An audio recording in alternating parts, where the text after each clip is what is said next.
Everyone, welcome to Four Checks Casts. We are your host, and we're here to bring you everything going on in the world of universes. And we have had quite the week because, as you might tell from my shirt, we have had TMNT previews. We have now had every single character from the TMNT set revealed. At least as far as we are aware, assuming there's no secret 16th character we're going to have show up. Yeah, I And assume their sell sheets do not lie. That's I'm probably assuming. Right. yeah. And there's been a lot of talk, there's been a lot of good and bad and ugly about the set, and we're probably going to talk a little bit about that, but what we really wanted to start with some positivity, talk about characters we thought were really interesting, really cool to be brought into the game. So I am going to go ahead and let's start with the one I think everyone knows is going to be cool and interesting. Will, can you tell us the character you start with this week? I'm going with Leatherhead because, like you said, Leatherhead is kind of like the obvious, like, this character has legs already, from what we've already seen. That is not fully widely agreed upon, but yes, there's a fair, lot of that's people fair. that believe that. Sure. I mean, there's like a skeleton there, right? Like, it's a fire character. You can with a see discarded putting card. existing Yes. cards on this Correct. character. Yes. Correct. Yeah, like it puts stats on things. Has a little bit of defense if you need to. Stuffs your opponent's card pool. She does a lot of things and doesn't necessarily need a lot of help from the set. Obviously, more help from the set is always a good thing, but has a lot of support just from what we already have available to us. Absolutely. I know this is the character that, like, I had been pretty down. Anyone who has seen me in David's Discord knows that I've been kind of down on a lot of his characters. I was shocked. You were so like full Doomer, and then this character that people are praising that is ripe for a full-on Doomer contrarian to come and bash them down. You're like, oh wow, this changes my mind. Guys, About I don't this. just be contrarian for the sake of being contrarian. These are my beliefs, and Leatherhead is sick. This character is so cool. So there's a few things I like about this. I like characters with like a good effect that gets better when you've progressed later in the game. I was a big fan of Toru 2 for this reason. Now, Toru 2 was constantly growing. This one still has that cutoff at 10. But I think like the fact that this character says +1 speed that you really can't interact with, like unless you have ways to clear your own card pool. And then at 10 or more +2 speed is already decent on top of a powerful responsibility.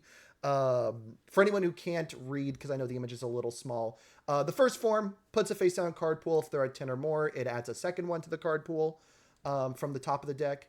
And then response, discard one card. After an attack is not blocked, it gets +1 or -1 damage for each card in your rival's card pool. I think the gameplay loop of this character is immediately like there.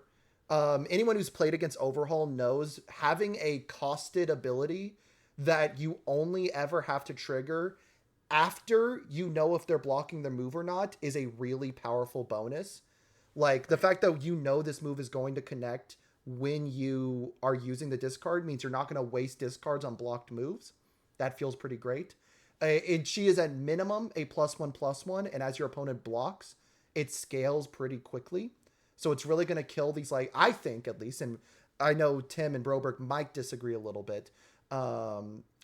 This character is going to be able to really kill these like 7-hand sized chain blocking type characters pretty easily, at least fairly.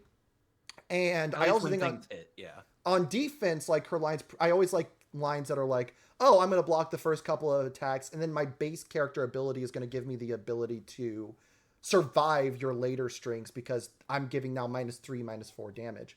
She's going to have to find the draw power because she is a 6-hand size. But I think on paper, these are all really good effects to have on a character. Thankfully, she gets Feral Shriek and Wish Hard, and it doesn't actually hurt her that much to run Wish Hard. True. Yeah, I played Genkai for the Wish Tournament. Right? I was like, right. I wasn't gonna run Younger Togo because I'm a hipster, and so I was working on Genkai, and Genkai was sneaky good. Mm-hmm. Discarding the card for minus damage can add up very effectively in surprising ways.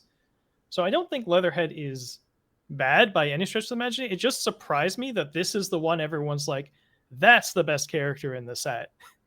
Sure. And when it it clearly just like Rocksteady and Bebop and a number of other characters, you definitely have some hoops that you need to jump through and some challenges Sure. that you need to solve. Sure. If you do, character could be pretty decent. Yeah, I'm not really sure which character I think is the best in the set, but I definitely think Leatherhead is like was said already. This is the character that has something established already that she can do and do decently with. I think a thing with like Rocksteady is a good example. Rocksteady has like a real downside to his ability if you can't overcome it. I don't think discarding card is a downside. It is a cost. I'm not one of those discarding card is not a cost. But it's Right. like that's a reasonable cost we expect to be on moves. We don't look at that and go, "Oh, this character's really hindering themselves doing it." That's just part of playing the game. Right. That's like And a one Paul of the Phoenix ways, thing. right. One of the ways to circumvent that downside is a very common thing that we have in the meta right now, right? Yeah. Like just being able to draw cards. I think a lot of the characters, Raphael, Rocksteady, they are like, hey, here are some abilities that actively would be a huge detriment if your opponent was doing to you. If your opponent was clogging your card pool 1 every single attack, that would feel pretty bad. If your opponent discarded your entire hand, that would feel pretty bad. So it's like now you need to really get powerful to overcome that hurdle. And they might. In the set, they might. We've seen Raf's UR. I don't think it will. But in theory, they could get stuff that would allow them to overcome this hurdle.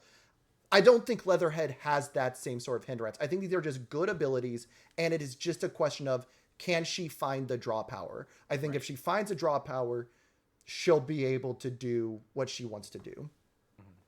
Broberg, you're sitting there quiet, which is not something I normally expect from you. I don't want to hate on the card that. See, I feel like I don't want to be a hater. So if people appreciate the card, I'm gonna let it vibe. Yeah, I think I'm reminded of. I think this could be a Falco situation where Sure. Sure. Falco's preview was very impressive. People's tried some stuff, and like just in the end, it just like wasn't. I mean, maybe we'll be surprised by some Falcos at Louisville or something, but it seems like in the end, it just like wasn't quite there. Mhm. And I think my assumption here is that in the end, people are going to be discarding card for +2 or -3 damage or something, and just be like, that's not really enough of a rate for all the work that I'm doing. Yeah, I mean, like that's the backbone of the character, right? You have a first form that does some stuff, but like your opponent starts to turn with a card in the card pool isn't setting any land speed records, right? Like the center of gravity here is the discard card +/- X damage, and you can certainly scale it up. You can certainly work on that, but like, I mean, Pony's good, right? I don't want to play a pony with this character. Nonetheless, I'm doing a lot of stuff to clog the crap out of her card pool and make her unable to play the game.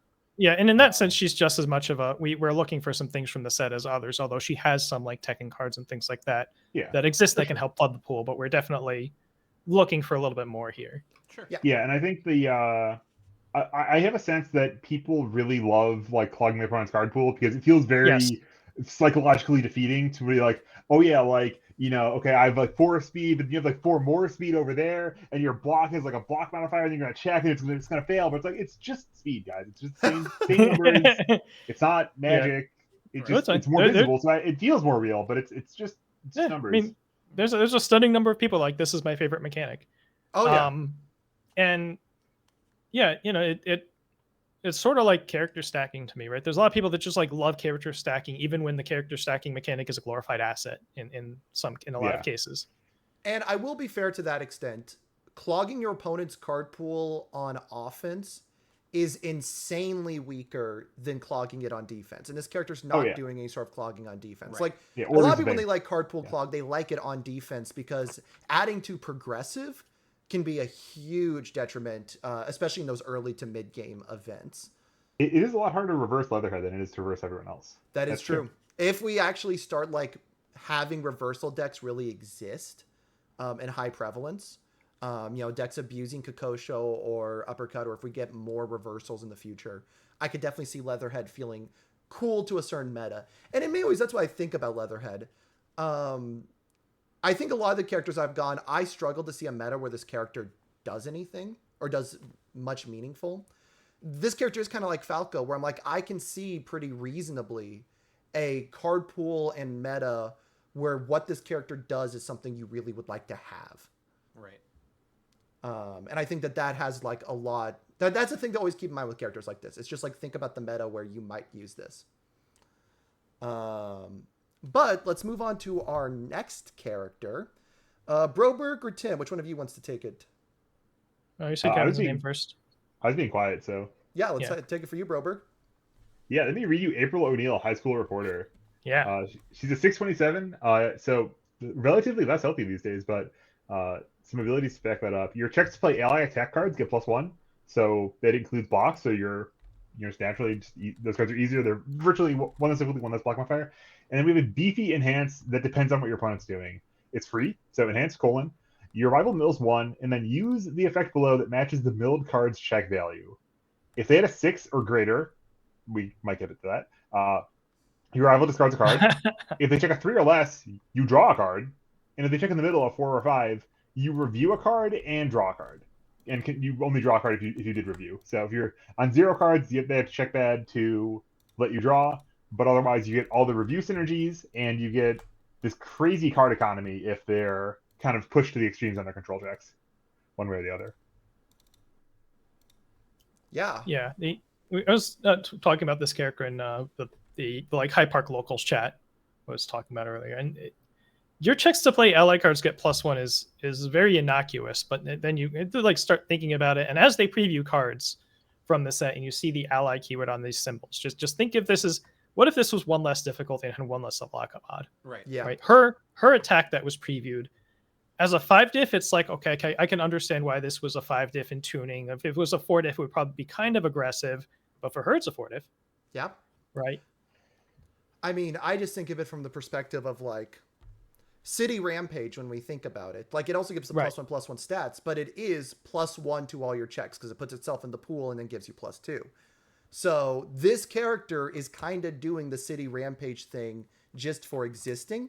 Now, she doesn't get the stats necessarily, but if she can get a good enough attack lineup to do her thing, I think there is a lot that can be going for her. And it's worth noting, I think Mega Mutant also has the all symbol, and they both are really wanting to use ally attacks. So it's clear we are going, because I know a lot of people are scared because like we've only had 7 attacks on all and void with ally right now.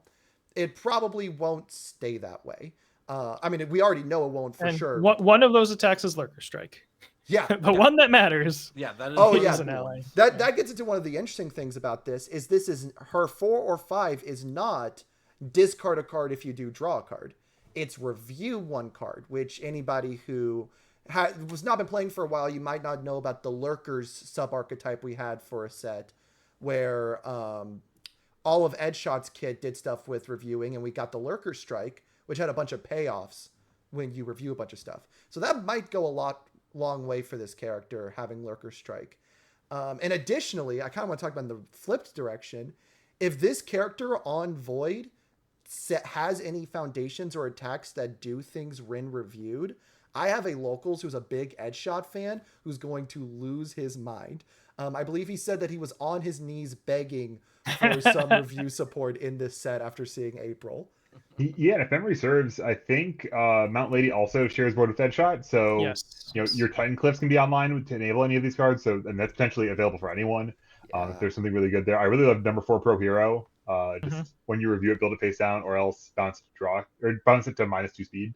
It's a very satisfying card, and yeah, I have a dream that I'm going to mill someone with April. I'll just tell the truth. That's what we're here for. I mean, you can use it off turn, so that is nice. Yeah, she just changes the calculus for attacking, and that's really, really fun and interesting, I think. Yeah, and I think about Shigaraki 3, right? That's the character this obviously compares to in a lot of ways. Yeah. And where did Shigaraki 3 go? Why did people stop playing Shigaraki 3? Well, they're all scared that a 7 hand size can get blown up. Like, this is not enough defense. Because Shigaraki draws so many cards, if he would, whether he's a 7 hand size or 6 hand size, is somewhat immaterial. And April draws a card at exactly as good of a rate as Shigaraki did. They check a 3, you draw a card. If Shigaraki, they check not a 3, it's usually a 5, you don't draw a card. Right? Give or take, you use his first form or whatever. Mm-hmm. And so what we have is the starting point is 6 hand size Shigaraki, but instead of the once per turn hack, you get this buff to all your ally checks, and you're getting things when they don't check a 3. Right. Absolutely. Now, you have to find the stats, just like Shigaraki always had to find the stats. But I am an appreciator for the design philosophy of like, let's try to figure out how to make characters good without making them stat sticks. 100%. I agree with that. I think there was always a question of like, how do we make these good non-stat stick characters exist and fight against the stat sticks that already exist? I will say with this character, I'm really interested. I think there is a lot to say here. You mention the Shigaraki 3. This character can 4x Barrier Shield all day. If Yeah. if you're stuck with one, toss it to your review that you're going to trigger Yep. on most of the attacks. Right. Like, But yeah, I think Shigaraki 3 is a very great comparison, because another thing with Shigaraki 3 is a lot of intermediate players will try to pick up Shigaraki 3 and they will blow up, they will die. But if you sit against a good control player playing a character that is constantly drawing advantage, oh my god, can it be miserable. You'd think, oh, they don't have stats, what are they going to do to you? But they just know how to maintain their board state's advantage in such a way that you just don't get to beat them. You just don't get to kill them. Right. Now, how will this character kill? That's going to be the bigger question. yeah, Shigaraki's heyday leaned a lot on a card called Brute Strength. Yeah. And you only need one of those cards, right? Yep. You only need one or two, buff all my attacks by a good rate foundations, and then all of these non-stat stick characters have a line. Absolutely. Broberg, you looked Yeah, at and your I wanted to point out, chat mentioned, if your opponent's playing a 6-check deck, like that's like half 6 checks or even a third 6-check, like they can just get ruined. And I have to imagine that there's going to be something coming down the line that isn't just a actual raw 7 on a card that will kind of give you some agency over what's going to be happening with April. That April's going to be able to nudge their checks one way or the other or something like that. Maybe not. Who knows? But I did not notice that it that's my said thoughts. 6 or greater. That is, it probably doesn't mean, it's probably just future proofing just in case. I think this is the second time they've hinted at something like that happening, but it could just be future proofing. The only thing I kind of wish is I wish it was your rival makes a check, not your rival mills one, because then she could do really messy stuff to mess like inspiring song lines and things like that. Things are like check hacking. That'd be disgusting. You know what? I love. I'm glad she doesn't mess with people that are just trying to give themselves good old honest small check boosts. No, I one of my favorite cards when I play Smiling Tide. Sorry, I hate to mention that character again, but I will. Bingo. I thought about Smiling, like, man, if we need to fill the show, we can just bring up Smiling Titan. No, we're done with Smiling Titan. We've moved on. There's no way. Just say it's a Shigaraki Foundation. Your favorite Shigaraki Foundation. Fine, my favorite Shigaraki, even though I've never played Shigaraki in my life. My favorite Shigaraki Foundation is League Invitation because it makes your rival make a check. And I have had so many times where like my opponent boosted their. I remember I was playing against a Tindy who was boosting their check out the wazoo, and right before the last tech, I went, "Sorry, all your check hack is gone," and they got livid. And I love that sort of thing. I wish she said your rival makes a check. Please don't run those cards. Signed, not player. See, what's really awful about that is that like a decent fraction of check boosting cards say your next check to play a card, for instance. Yeah, for exactly this reason. Yeah. Yeah. And so you have to play what does the cards you have to like investigate how lazy they were when they worded the card or how much space they felt like saving. Yeah. Yeah, and I thought you said you wanted cards to break rules. I thought that was what we established. Yeah, I was about to say, I'm thinking of like a world where like we see a card that says like the check values of cards get +1 for the turn. Yeah, I will say I really do not want her to say something like that because that would drive me insane. Right. Like if there's a card that says your rival's check values are 1 higher, so now it's their 5s or 6s and their 6 or 7s, but it's not actually modifying the check. It's modifying the check value, which it's means on her like 1 check ultra rare attack. I think you mean a 4 check at a third character. Empties their hand. About. Yeah. This should be how they errata a certain card we're going to talk about in between 1 and 10 minutes. All right, let's move on to our next one though. We got Master Splinter. Tim, would you like to take it away? Yeah, so I certainly haven't been like actively trying to cook a Splinter deck yet. I will see the set, but I think this is just such a neat effect with the attack transplant. And like I get that it's a first enhance, and in some places like Blitz is going to make it so you can't do what you want to do or whatever. But it's so cool to do this on both sides, where if you have these low stat attacks in your deck and you block with them, then you get this very strong defensive ability. But if you mix that with really high printed stats attacks on like 4-check attacks or whatever, then you get to turn your stupid high key mirages or whatever into real threats. Again, this is just once per turn tenacious, and I just think that's really neat and interesting to play around with. Having like the dual mix of we want these two types of attacks, Right. is something that I've always found attractive design wise.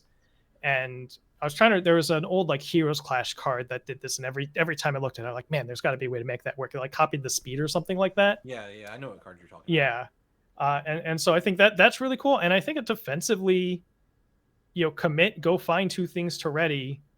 Obviously, moment of normalcy, but beyond that, what can you get creative and find that's interesting to ready on defense? about. This is depending on what you're readying, right? If it's just two blanks, then Splitter's de facto counting as two foundations on defense. Readying good stuff, then I don't know if he can run new number one. I haven't checked the symbols, but say you're ready new number one in moment of normalcy. That's messed up, right? Resting up is good in this character. And there's probably things that aren't just like stat hate cards that could be useful things to ready on defense. Yeah, and then the obvious one of Patchwork Baby going really hard in this character. Yeah, I've been traumatized by Sweeping Daggers copying my Patchwork Babies all day in fair. Denver. But Put it back to 4. yeah, true. Or well, actually, put it back to, I guess, whatever you've already blocked with this turn. So you might be screwed. Yeah. My kingdom for a hawk's feather. I've been saying with this one that like I want him to have a really good deflect card with bad stats. Yes. Like, Oh yes. Yes. I would be so give me like a deflect 4 UR, and then that has like a 0 mid 0 that then Or even a 1 mid 1 in that. or even a 1 mid 1 that gets all its stats through like its abilities, and then this character goes off the chain. I would be so down. Dude, this is such a banger design. It's just like the wise kung fu master. He like puts Yeah. one finger out and then Yeah. like Yes. puts you over with it, right? Yeah. Like Yeah, it's so cool, and it's so it's really fitting, like Kevin pointed out. To Splinter would not be a stat stick demon, right? He would be a like, here's some shenanigans that you don't really quite understand what's happening, but boy, you feel like you just got messed up. Dude, it is just so cool. I also love a character that like is really hard to deal with, like really hard to have hard resets just stop his game plan, because you try to set something to 0, as long as it's their secondary attack, he puts it back to printed. There's just going to be so much of this character's going to do. I also think you mentioned it a little bit. That ready 2 foundations is so strong. It is so good. That is a level of ability. Now it was both turns that we put on a 5-hander with fresh cut grass. And there are people who really love stalling the game out with fresh cut grass. I think like it is not hard to imagine him getting enough good commit abilities that card just goes ridiculously strong. I love defense against chair spin. Yeah. Oh my god. I if we were talking about non-character cards, we'd be talking about chair spin. That card is insane. That card's very funny, yeah. That the idea that it's like your rival readies 2 and then you just commit 3. Oh, that card's gonna be so cool. You get to spin 5 cards. 1, 2, 3, 4, 5. Yeah, I think like Splinter has the same thing that we'll say with a lot of characters we've said with April, which is the like he has to find the way to kill. He is non-stats. How is he killing, Hanji 1 with a crap ton of DR and 31 health? And that print is gonna help a little bit, but how is he gonna get there? Yeah, you can your random stupid stun 2 poke gets to turn into a 6 speed for 8, and maybe you got +4/+4 on 1 move or whatever in some way, shape, or form. So like we'll have to figure out how we get there. But if we figure out how to get that on our attacks, the stats to kill people, the rest of these abilities are going to be so cool to work with. And we've got one last one to talk about. One that I think had people kind of lose their minds. I've seen some people, I know Final Round in particular. I muted every UVS Discord. I was just, I got like 5 minutes of people yapping about this character. I'm done with UVS Discord. I had my Final Round team. They were having their locals night. Apparently they stopped doing their locals and spent the rest of the night deck building this character. because the last one is the Teenage Mutant Ninja Turtles. That's right, my retro heads. We have a 4-hand size 40 health character back. That has never gone wrong in the history of our game. And he has one static ability, the same number of abilities that Connie has. If you check a 3 or less during your turn, you check a 4 instead. I didn't catch it during your turn on first read, by the way. I thought it was just if you check a 3 or less, you check a 4. He doesn't need to pass blocks. It's fine. Yeah. He's not going to have foundations to pass blocks. Yeah. This character is very cool. I often when we talk about like card viability, we get kind of lost in the sauce. At least I do. Of like, is this character going to be able to see competitive play? Could they top an event? Could they win an event? Stuff like that. I don't care with this character. This character might. He might top an event. He might win an event. I have no idea. This character is going to be the coolest locals deck. As long as he is not toxically broken, which I don't think he currently is, you're going to get to slam all of the coolest, weirdest 1s and 2 checks that you feel like you can't justify in a normal deck into this character and have a great time. Now, he's a 4-hand size character. He's gonna have to find foundations. He's not going to be able to block well, but he has 40 health, so who knows how that's going to be. Yeah, I don't need to think about building this character and what would make him good and what should he be doing, because Jesse's going to do that for us and show up with it at least 2 or 3 times until he decides it's nothing or it's his favorite thing ever. So, like, I get to like out of sight, out of mind this game. We'll see when Jesse kicks the crap out of us with it. Yeah, this is I love a character that does something cool and doesn't just also slap a big fat stack of damage on it, so that that's definitely viable. Like I like when we break the mold a little bit. Absolutely. I think like it's fair to talk about this character in terms of like what do they have to do to be like viable. Well, I think like I want to point out 2 things. So I think that it's not everyone necessarily caught both of these. So you can only check 4s means that you have relatively little to non-existent cost for playing bad checks. Yeah. You can potentially build a 60 attack deck that plays more competent universes than a typical 60 attack deck. It's still pretty bad. It's clear. But slightly more competent than usual. And also, you are guaranteed to check a 4 on your first build, and then guaranteed to check a 4 on your second build. So you can play a 4 diff and a 3 diff, or 2 3 diffs at no cost, and it's only a problem if you draw like 4 3 diffs in your opening hand, and then you still get a 2 build and maybe a 3 build. Right.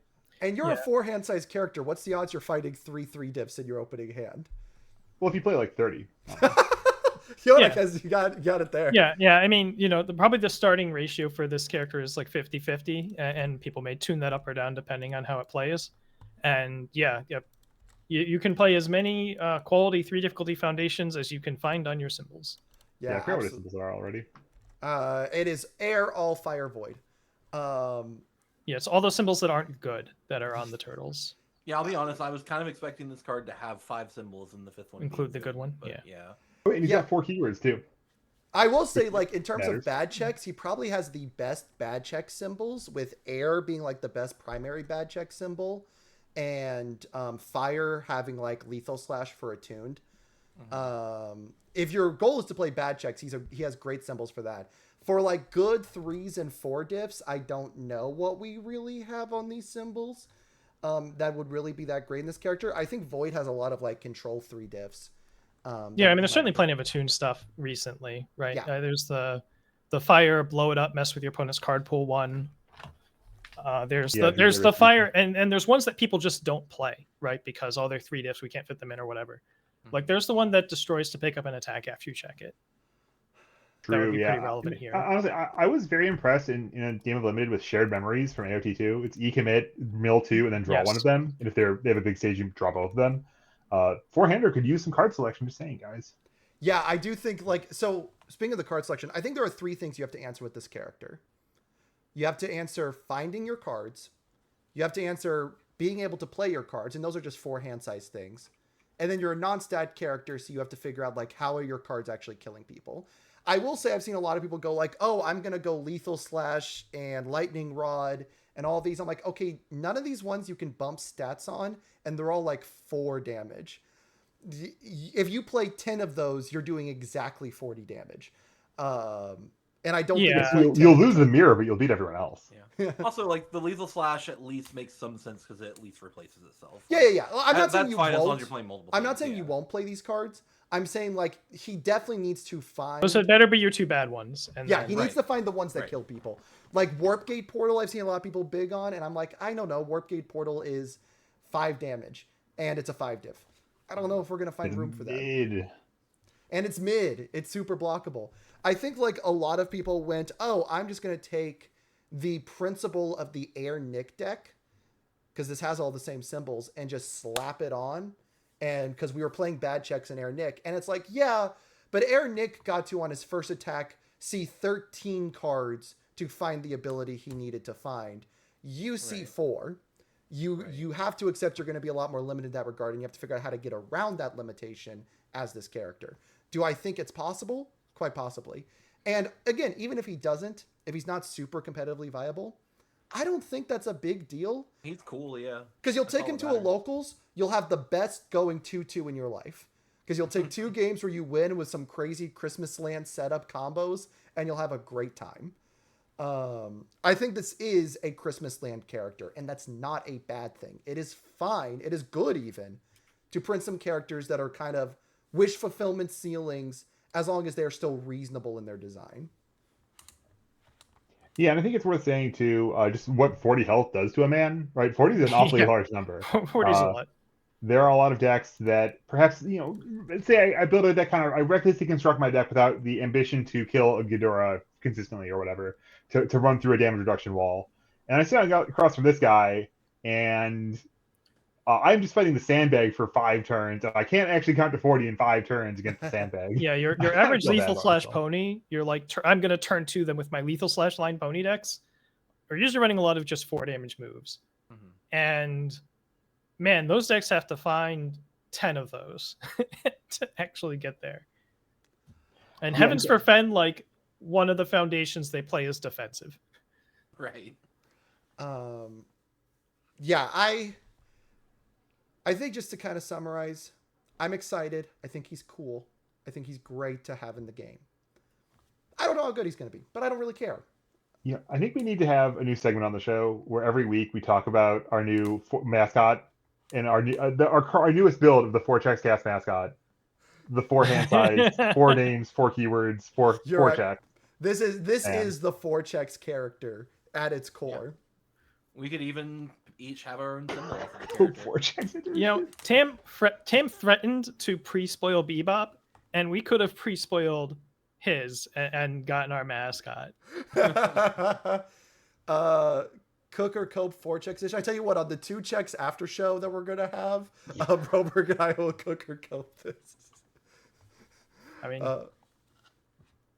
oh man, no, I'm excited. I think it's great, but let's go ahead and kind of summarize our thoughts because I want to talk to y'all. We obviously have our favorites. We have some characters we really like. Where are you feeling going into the rest of spoiler season? I want to see. There's a number of mostly trait and like other types of restrictions on these characters, and it's for a lot of those it's going to be very important to see how those flesh out. Like for April, how it is almost going to be a pre-con with attacks from this set aside from Lurker Strike. How good are those attacks, right? That's going to have a lot to say with how good this character. She's allowed to play non-allies, by the way. Yeah. If the ally, but that would mean, crossed my mind. Yeah, but you probably like if you're playing more than one of those, you're probably not getting paid as much as you should be by your character. No, I mean, Sweeping Daggers and Aerial Goblin Bullet are much better than any ally attack ever should Yeah, those be. could have +1 difficulty and still be quite good. That's true. So that's one of the big things I'll be watching for. Sure. Set-wise, and also, as mentioned, when, if ever, are we going to see a return of the, like, I don't think we will, just looking at some of the foundations that we've seen. But, are we going to see them go back to, if we don't know what their internal conversations are like, but if they're having some of the kinds of conversations that we are here, we're like, all right, we have all these characters that do cool things and maybe do a little bit of stats, but we have these like 4 or 5 stat monsters in the format that cast a shadow over everything. And the way you close that gap is by putting some stat foundations in the format that those other characters is not really worth playing for them. But it's like a brute strength where if you need the damage, you can play this and have some damage. Right. Or, some of various things. I'm playing Pressured by All for One in whatever decks that can run it for reasons like that. But that's a really costly one. That's really we're working really hard for that damage, but we're desperate enough. But if we start seeing some prone to dry eyes, we lament losing a lot. You get some cards like that back in the format, and you can start to even the playing field. Absolutely. I think that is something kind of interesting, and I would actually have to go back and look because I think MHA 1 was colored a lot, and early MHA as a whole, by like foundations that provided easy stats. Brute Strength had it, Tight-Lipped had it. In terms of speed hate, you had like Release that was easy speed hate stats. The Life Toga deck was basically defined by how many stupid +1 boosting on everything foundations can we play. I remember the Death Eraserhead deck was all about like it had 1 billion +1 and +2 damages that it would just try to kill you with. And we kind of have moved away from that in design. I can't think of the last deck that really played a bunch of stat foundations. And I don't know if that's... I don't know how much without looking at the card pool, if that's the meta has moved away or card design has moved away or a little bit of both. Probably a little bit of both. Yeah, I mean, people still play number 23 Pro Hero when it suits them sometimes. Sure. There's a little bit of like the card pool's big enough that we're probably not playing 2 diffs that +1 speed everything in a lot of cases, but we might. Like they're close enough to being good that people will still run them sometimes. But I don't think we do not have like easy damage on everything aside from the various like sack a foundation for 1 damage type cards. Right. Agreed. Yeah, I think the easiest damage and buff greater goal. I think the easiest damage buff we have is probably Attack Titan Saymaker because it's just mill 1 for 1. Yeah. And that's virtually on a 5 diff. Right. But what I will say with that is if we are printing more of these non-stat characters, I'd be interested to see if design goes back in this direction. Because instead of what we've kind of moved towards now in the meta of like, hey, our characters do big stats, Rodon's doing big stats, and our foundations are like utility, defense, draw power, etc., etc. If we're going to do more in TMNT, these characters are the utility. A lot of these characters are providing utility effects, and then we're going to get stats from our foundations. And if we have that, I think I'd be really interested in that. Yeah, I mean, you could think of deck building in the sense of like, I want my foundations and assets to fill the gaps that my character needs covered. And there's plenty of ways to fill the gaps when if your character's providing the stats, and I've said this about Jamie. Well, gosh, my character has all the stats I'm ever going to need. I can just play pure defense on my foundations, and those cards exist maybe on those symbols. I haven't looked at it to fill that gap. But when the character lacks stats, trying to fill that gap with foundations right now is pretty hard. Yeah. I've said that about a certain character that I would be drawn and quartered if I brought up again. But yeah, absolutely. I agree with you there. I don't want to get into a full power level conversation again necessarily. We had that last week, You know it'll end badly. And I know how it'll end. You're not prepared to... Look, we only have to fill 12 minutes, guys. We don't have to go into this. I don't want to go into that. What I wanted to go into is like,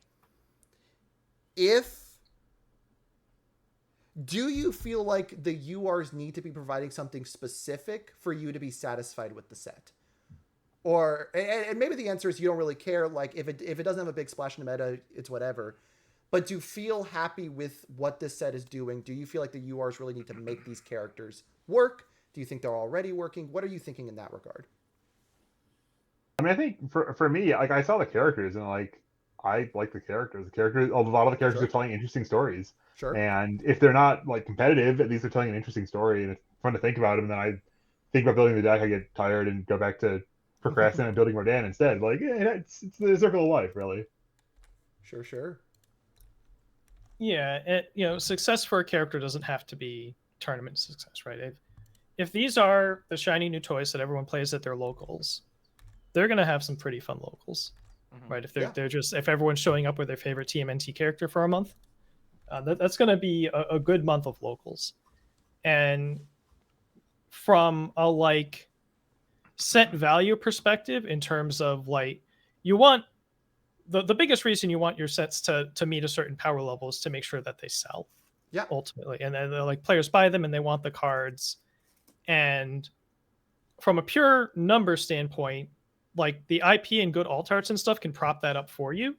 But just assuming you discard that, then it almost doesn't like the characters can paint people's impression of a set, but the actual value is in the ultra rares and the secret rares. And if some of them are very specific to characters, then that character needs to be good. But if it's just an aerial goblin bolt, right? If they're just like generically useful ultra rares and secret rares, it doesn't matter what the power level of the characters were. Those cards are going to have value. You also arguably don't need that many. How many URs are actually that broken in, say, Dark? I know Dark Tournament sold really well, but when you actually look at the URs, it's the really broken ones are Armor of the Wolf, Walk the Dog, and Battle Lore release probably. I may be missing one or two, but those are the three that really come. Referee Jury. Maybe Referee Jury. Yeah. Power. Yeah. Like you don't need all 12, 15 of your URs to be broken. Suzuki Flurry, no one really cares about. We have Ice Sword, Cape, but it's an asset. Man, actually, Dark Tournament's a bad example. I forgot Drill how broken Dark Tournament's URs were. But even like something like Heroes of Exandria, and I was like, I'll let him go. Maybe Heroes of Exandria is a better example. Heroes of Exandria has Sweeping Daggers, Aerial Goblin Bolt, and then there are like situationally good ones. Cabal's Ruin. I think there are decks that like Earthbreaker, things like that. Yeah, but it gets a lot out of its secret rares. Critical Role is a very nice secret rare set. Yeah. But you don't need all of them. The idea of value ultimately, like, except when you have like mitigating factors in the market stuff, like I think that this actually hit both AOT 2 and 3, where like it kind of hit at a time where stores needed liquidity, and so people were selling boxes at a loss.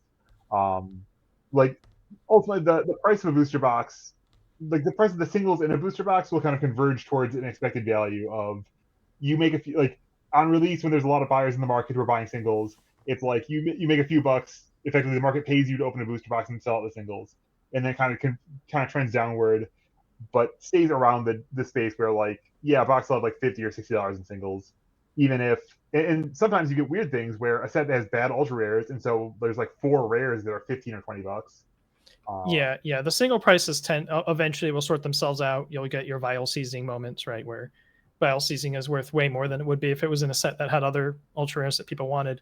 Yeah, but the vial seizing was like the best card in that set, and then like the second best card was a normal rare that was $12. Yeah, dual needle lunge, right? is pretty good. But yeah, then it falls off. Yeah. I was shocked when someone posted a 10D deck on Reddit, and I looked at it and said, well, okay, so what's the cost to like upgrade this to a competitive deck? Well, how much is dual needle lunge? Oh, it's like $6. Okay, cool. Yeah, just buy that one. Yeah. I looked at those.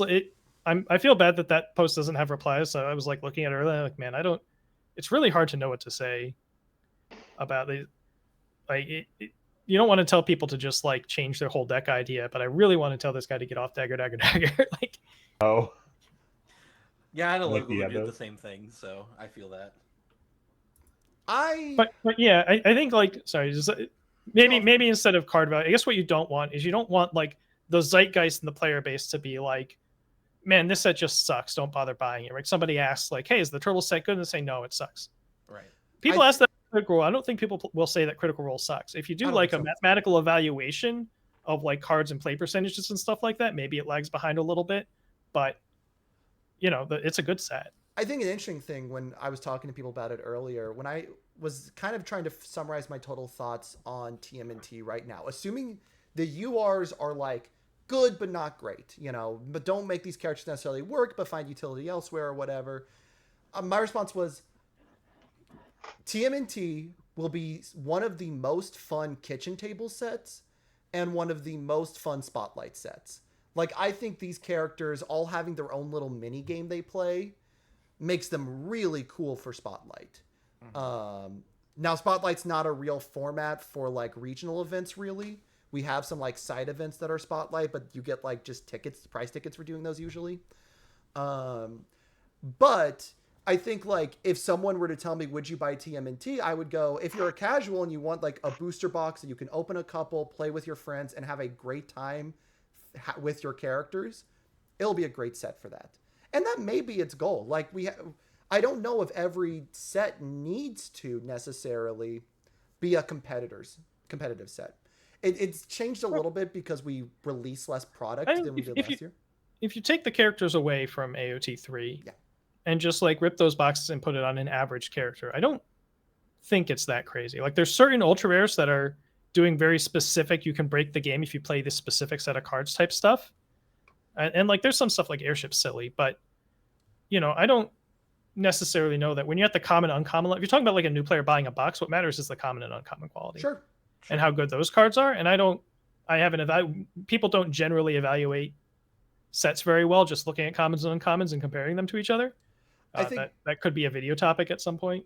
I think my thing with AOT3 is like, I think if you brought in Kitchen Table and someone brought like, and again, you said removing the characters, but I do think you have to somewhat consider like how the characters. You can go get the character you want for 50 cents. No, I know. What I'm saying is, I think if someone sat across from their friend playing Peak on a casual Kitchen Table basis, I think they might get annoyed very quickly. I think there are characters that scale very poorly in the Kitchen Table thing, whereas I don't think there is a character I look at here and go, yeah, if you're gonna make a closed sandbox to play with your friends, this is much better than this is a great closed sandbox set. And that and like, let's be fair, this is the first set in a while where we had an IGN trailer that's clearly not targeting the standard Universes crowd.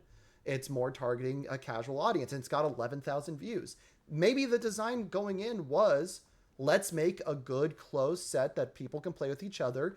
There'll be a few URs or SRs that will wind up getting incorporated into standard decks. A few of these characters might work. If you really want to be like one trick them, figure them out, make them work. But we're not trying to upend the meta. We've seen good competitive commons and uncommons already, and they're not even necessarily trying to make competitive commons and uncommons. Sure. We just talked about Chairspin. Chairspin's nuts. Yeah. There are others that are like, you especially among foundations, you could definitely see yourself putting in decks. I think it is historically very easy to, like, historic's one word. I think it's very easy to doomer when a set feels a lot lower powered than other sets. I do it myself all the time. I'm not going to claim to be above it. Anyone who sees me in any Discord knows that's the case. Social media do be rewarding that and do be pushing people in that direction. Yeah. Too. Yeah. And I mean, like character wise, even the vaunted AOT Apocalypse, like what, 4 or 5 of the 15 characters are considered standard relevant, and there's a few that are just raw garbage. I'd have to sit there. It's normal for most of the cards you look at to be like, oh, this isn't good enough. I think if I were to say, I would probably end up thinking 5 or 6, but otherwise, yeah. Yeah. Like Annie, Armin, Peak, Annie, Peak, Mikasa, Falco. I think Mikasa's pushing it. Yeah. So yeah, it's 5 or 6. Giving me Mikasa and Zeke 6. Yeah. Flock, Anji, Falco, Aaron. Yeah, Kaki. and that's if you count Falco, right? Yeah, you could argue about the last 3 of those basically. I think as I've had time to kind of sit with these cards and accept that like this is going to have for the most part lower power characters than what we've had for the AOT sets, I'm much less doomer than I was. I think there's a lot to like here. Chairspin's great. These characters are fun. If the URs are broken, like make these characters viable. If we get the deflect 5 0 mid 0 for Splinter that I am dreaming we get, I'm happy. A great 6 difficulty lead in ally attack. Yeah. For April and Mega Mutant. Yeah. Right. Hell, we don't even even if we get like in the rare section, we get like a 1-man Inferno for Leo. I think he's suddenly a lot better. We still don't know for better or for worse what the unknown secret rare mechanic is. True. If we reprint Hellfire Impalement, I'm gaming. Let's get Hellfire Impalement back. Oh man. I do think it's very funny that we're talking that we keep. I understand the reason that we keep talking about bad checks with TMNT, but they do just turn all of your attacks into 4 checks. You don't have to run bad checks. Yes, but dude, I can play 1s and 2s. You can. Good. Yeah, you just pretend Sweeping Daggers checks a 1 and put it in your deck. Yeah. Like you can play. You don't have to play a bunch of them. You can just play Lethal Slash and Food Motivated. There you go. They're your 2 bad checks. Everything else checks a 3. You're fine. Yeah. Food mode. I am irate seeing people say like, "Oh my god, food motivated playable." First of all, you're underselling the 7 in this check of 4 guy. Sure. Like, come on, let's be real. And second of all, the 2 check isn't that bad. That card's sick. No, that card's Play cool. that card. I was playing it in Bad Checks in Italian Retro. That card's cool. Goddamn casuals. All right, we have like 5 or 10 minutes where we hit that hour we try to aim for. I want to try one thing. We wanted to see like a little bit of taking questions from chat or taking thoughts provided by chat and just see like how we feel kind of live bouncing off of it. So for these final like 10 minutes, if anyone in chat has something they want to hear our thoughts on TMNT or anything like that, we'd love to answer it. Now we have to give it a second. While we wait, I did record a yap at the camera while I walk around the park video talking about about what I think is the actual, what we're actually talking about when we talk about power level. And my thesis is, what I understand it to mean is just ultimately the sum of the neuron activation in my brain when I think about some collection of cards. We know a good deck is a powerful deck. A winning deck is a powerful deck because it won, and that is now gives us neuron activation. We read a card, we think it's powerful because we think it's it compares well to other things. But I think that's really just the sum total of it. It's really just the extrapolation. It's kind of a window dressing on good or bad. There's a way to shoehorn my plans capabilities thing into this, but I'm not quite sure where it fits. Okay, so we've got 2. I'll read the first one out. Long-time listener, first-time caller. This is from Jace the Ace 517. Never heard of him. How did the very level-headed Tim and Kevin end up on a podcast with known extremist Justin Birch? I love how Will is not even included in this conversation, by the way. Right. Sorry, Will. Yeah, so the answer is that we said that, hey, we're all white guys, we don't have a podcast. That's the nature is imbalance, and we should have a podcast. And that's how we got here. The funny part is, I was the first one to bring this in because Justin was like, oh man, I'm not a heel anymore. Spoiler alert, he kind of still is. I tried for like a month. Chat, can we get one in chat if you like Justin Birch? Oh no! Oh no! 2 if you don't. But I was like, I joked and I was like, "Are you over 30? Because you're white, you could do a podcast." And he was like, he took it seriously, and he was like, "Oh, I'm like 20 something, but I'd be down for a podcast." Yeah. I'm like, I mean, I guess I wouldn't say no. Like, I'm totally down. So I was actually, so I'd been previously thinking a bit about like, because I stopped doing the news videos because UVS Games kind of has that covered well enough now, and it felt kind of stupid for me to like once every 2-ish weeks to come and recap. It was feeling, and it was like forcing myself to do. I was like, all right, well, how do I like make some kind of regular video, because I'm not always going to have a cool topic like I have 5 on my notepad right now, right? Sometimes I'm just like, I don't know, and then I don't have a video for 2 months, and so it's like, well, what if I like found someone to start a podcast with? I was actually thinking about reaching out to Justin before this came up as like someone that we could probably yap for some period of time about things. Then Justin will like, hey, anyone want to join a podcast? I'm like, well, yes, I was already planning to. Sure.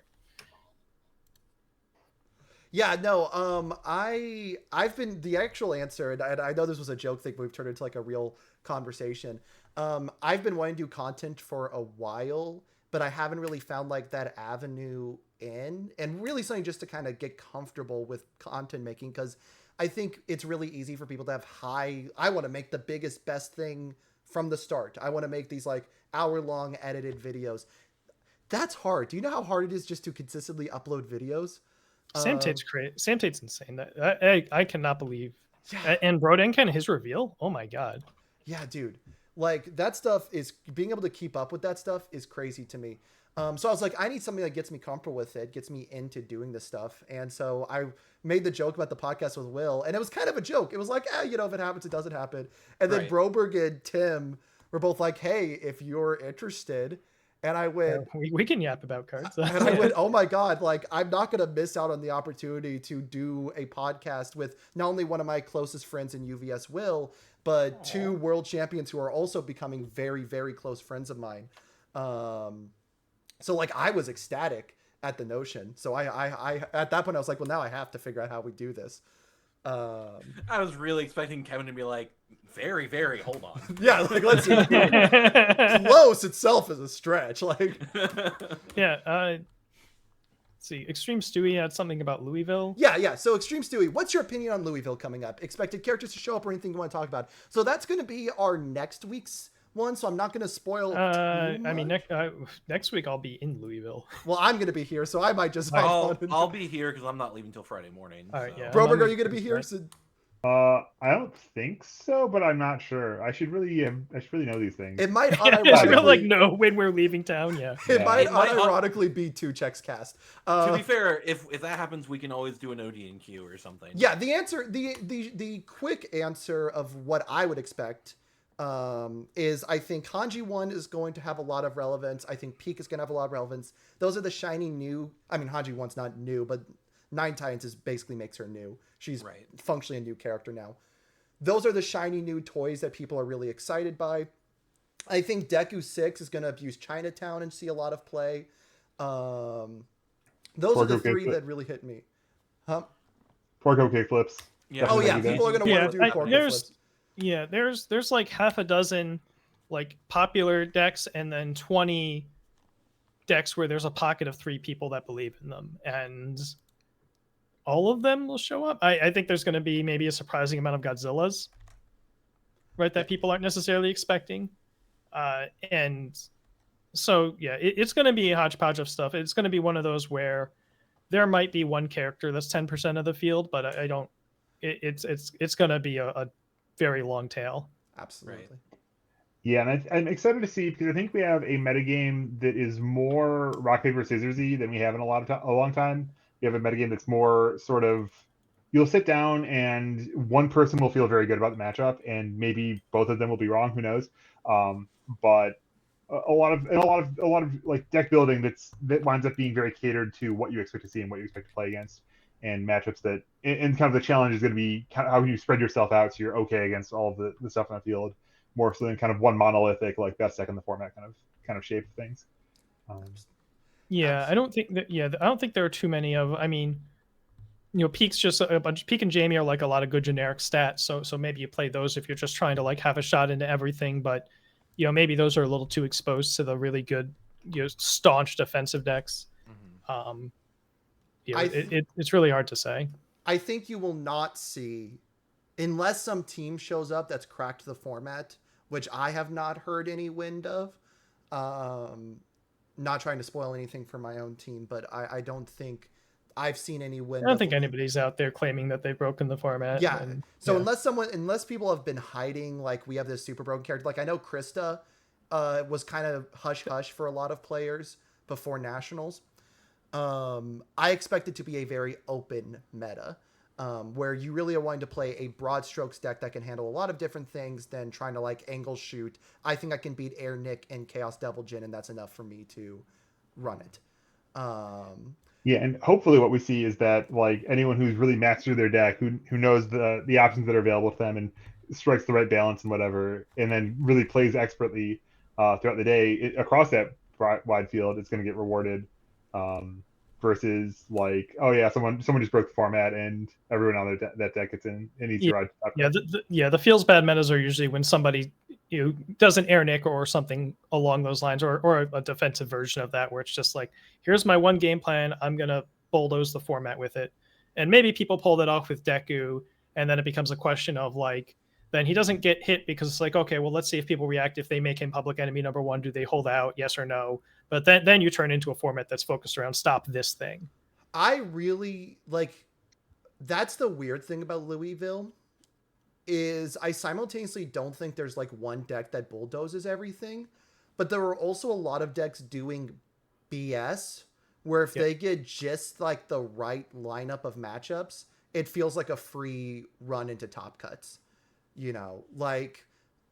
you're against a deck that isn't if you don't face a bunch of big damage decks, Hanji 1 might just DR everyone into the moon and kill people with Falling Titans and Titan piles.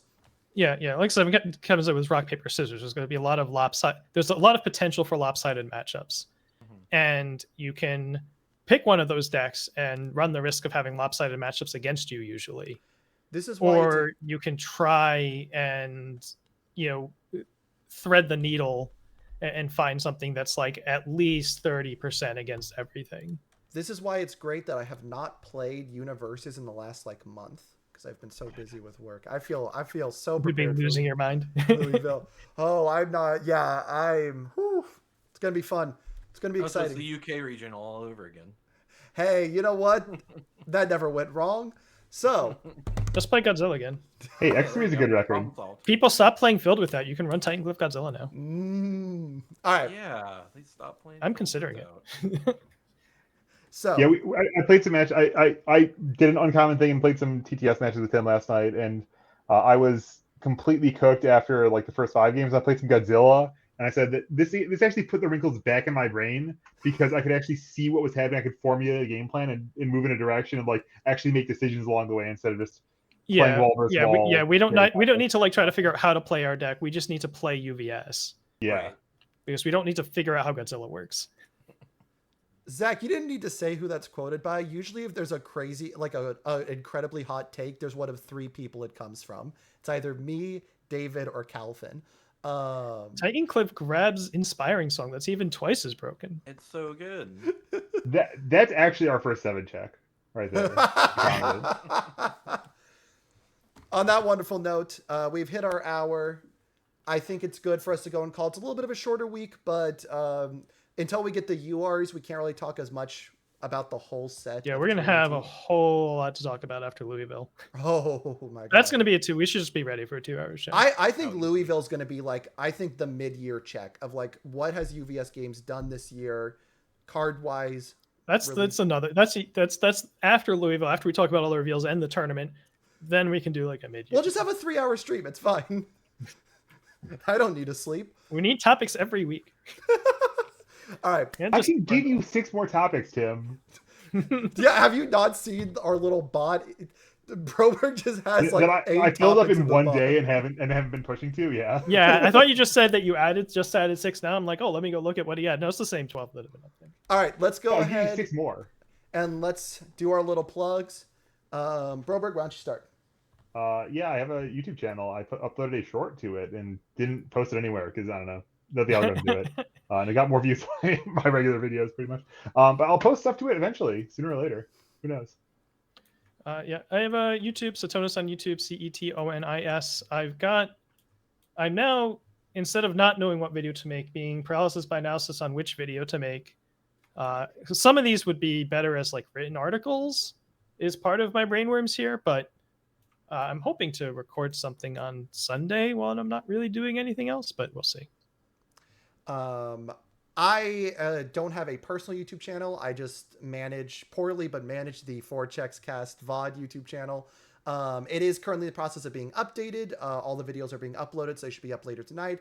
I am also hoping with that I can get them all into a playlist, and so keep an eye out for an announcement of like a playlist of what we've had so far on the cast.